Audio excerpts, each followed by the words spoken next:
might be knowing, not the students, they might not know, but then, but the teachers might have been knowing for sure.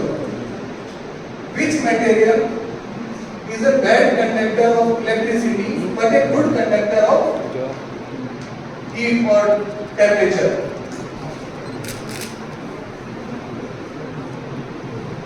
A material which is a good conductor, it's a transparent also. It's a transparent, it's a mica sheet.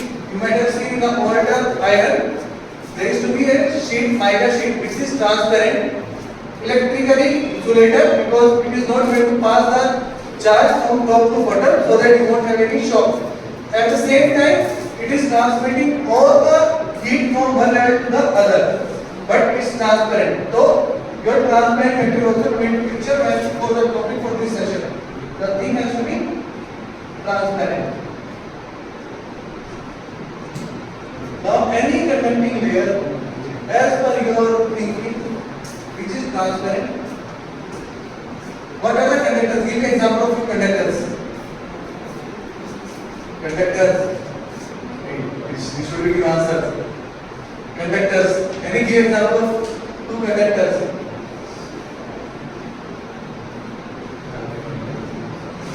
You are the BTech you are learning. What is the BTech? Before that you started. Difference between conductors, semiconductor. What are the possible example of conductors and how to get transparent form of that conductor? Yeah, no. Second one. Yes.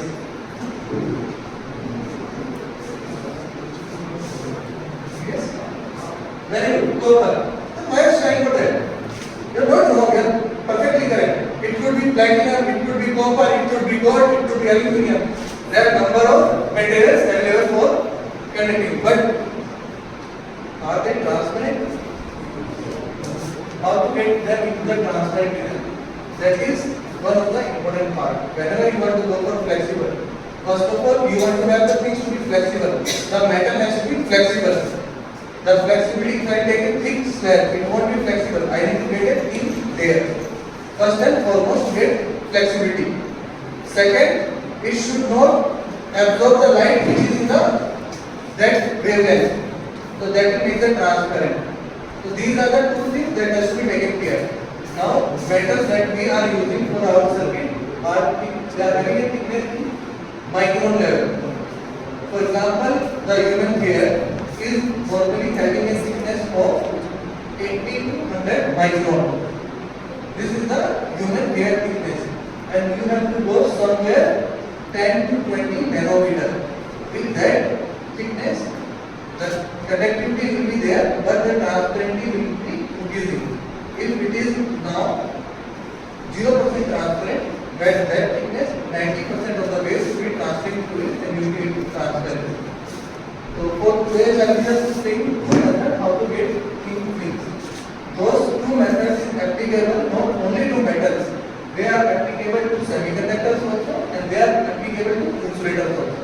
So these three materials can be deposited in nanoscale with those two techniques. Anyone from the fourth year? Which year? Third year. Second year.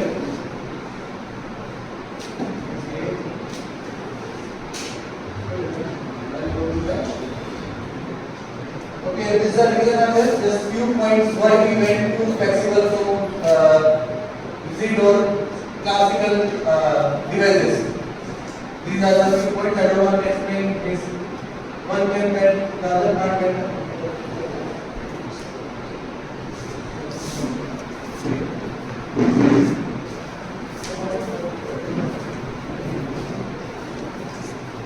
So these are the reasons why we move for smaller dimension. First and foremost is size.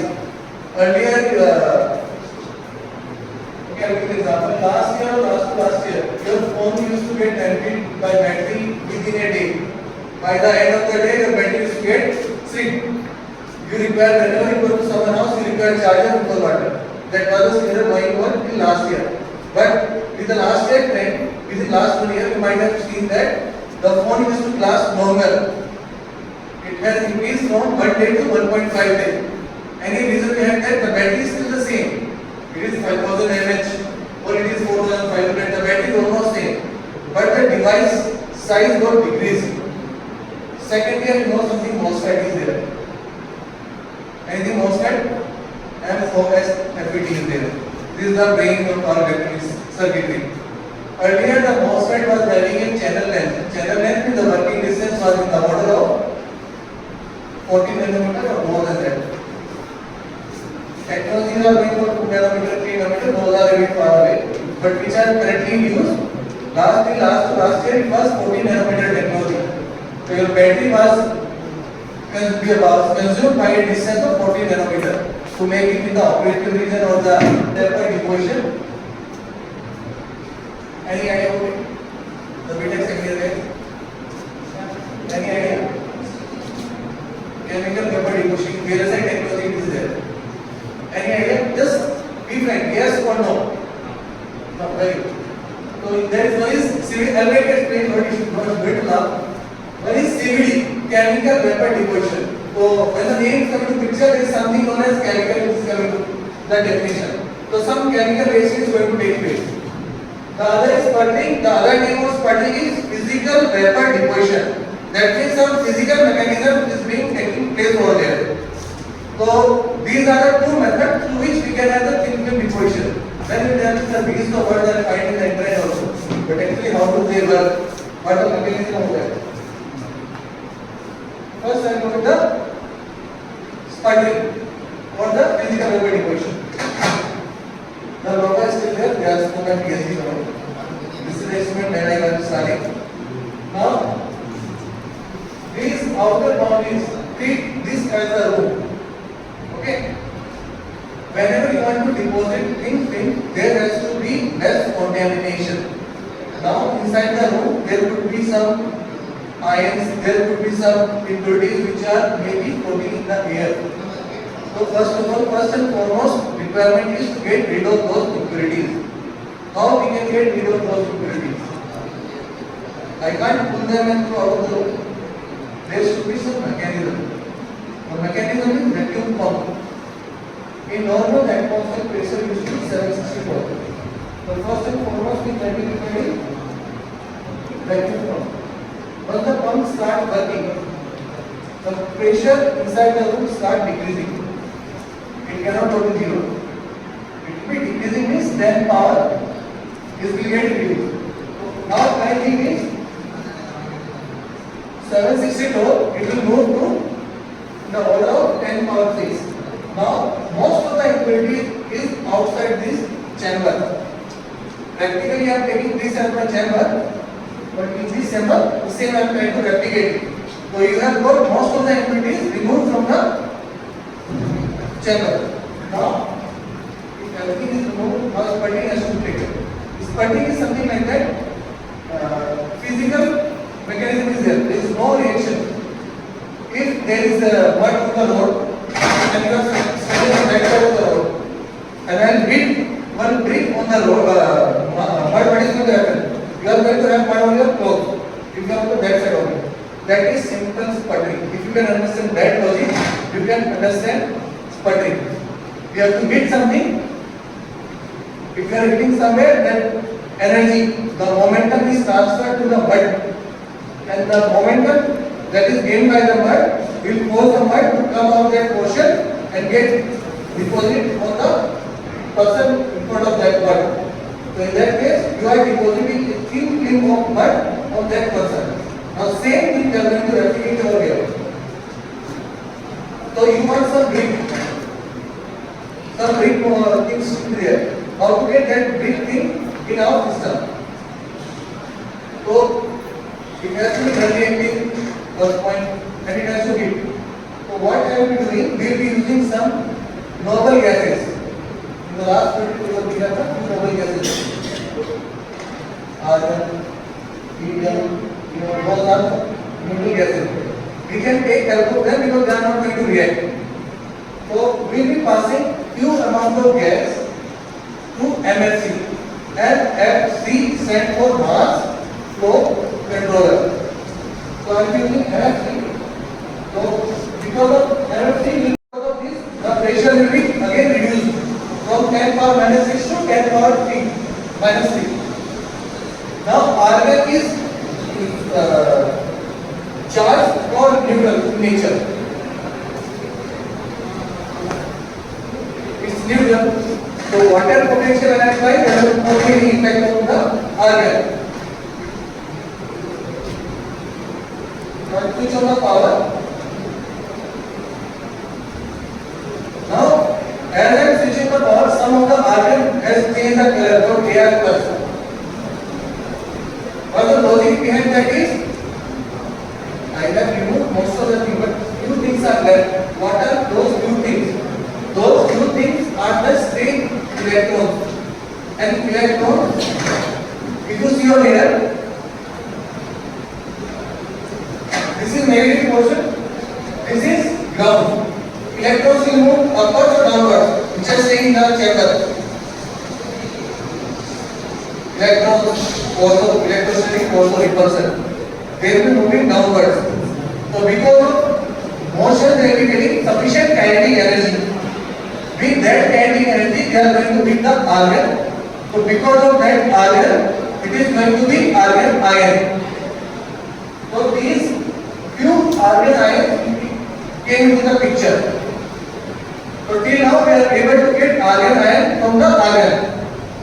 Now this argon ion, now this argon ion free to move. In which direction they should be moving? Up or down?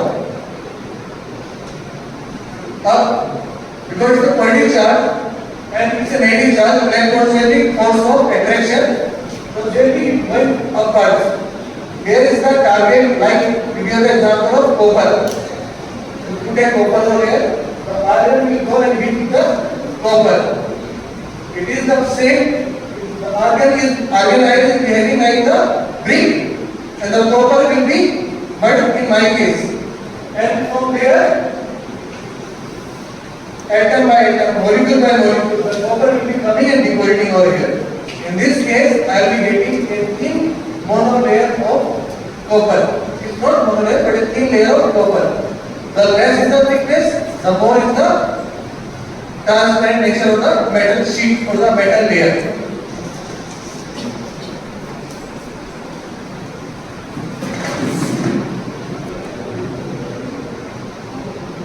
This is how we are going to get cutting.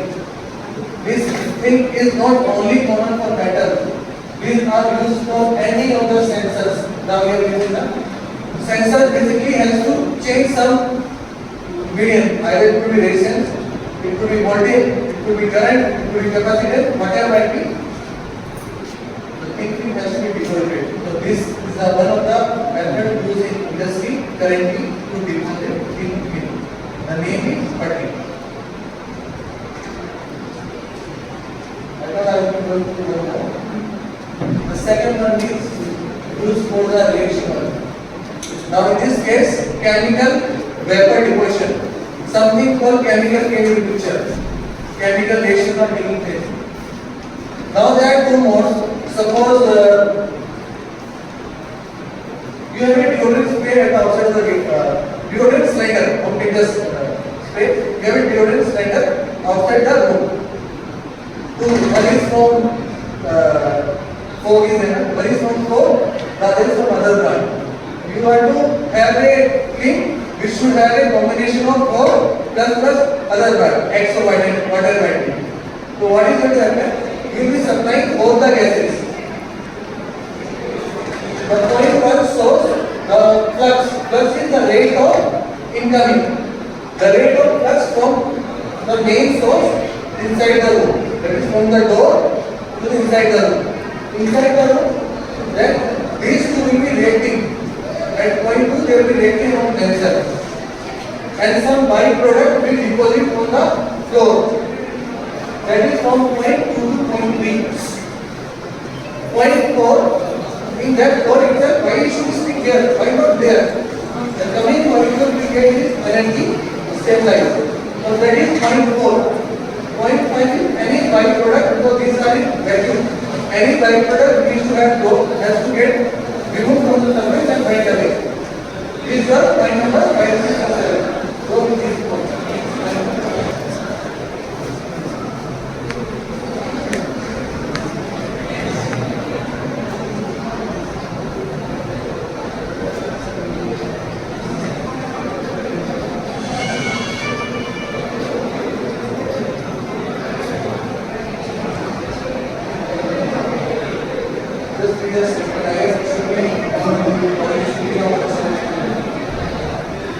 Yes or no, right? If you understood that, you say, I didn't understand. The first and foremost, you have got 25% of a degree. Just raise the class, I didn't understand. I didn't understand, sir. Because of you, you will be having others also. There will be many in the class who won't be understanding. But your single statement will help them also. Okay, these are the two methods. So the lack of the time, I want to just tell me any flexible device that comes to your mind. Any flexible, transparent, wearable, electronic device which comes to your mind. Yes. No, any device. Polymer is required.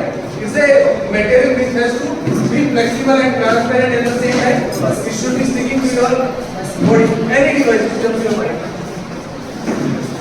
which is fully flexible.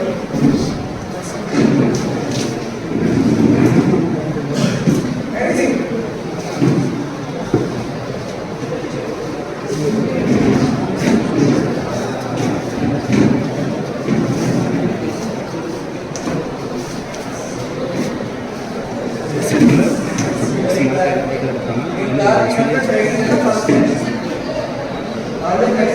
Only the belts are flexible, but the complete circuitry is from the silicon only. They are not completely flexible.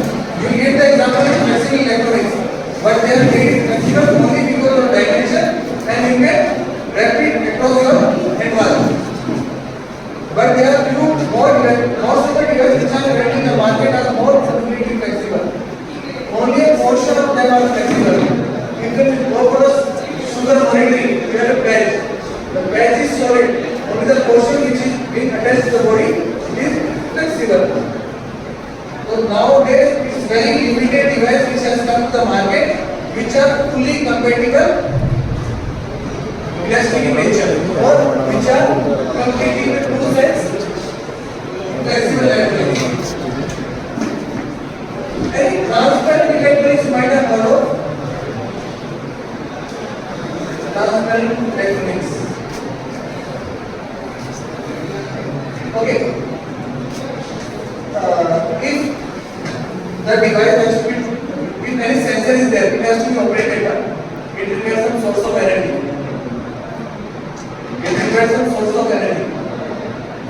From your till second year onwards, just tell me how many types of source of energy are there? What are the different sources of energy? Current source, current voltage, I can just see the point. These are just directly related to each other. You can excite any system with voltage or current. That is one thing. Second one, yeah, very good. I was not expecting anyone to answer thermal voltage. What is the thermal voltage at room temperature? Thermal voltage at room temperature, kT by Q, 26 millivolt. It should be in your beginning. Now what is the third source? You want to light up the sensor. The sensor has to work. You have to energy. You should be giving energy to you.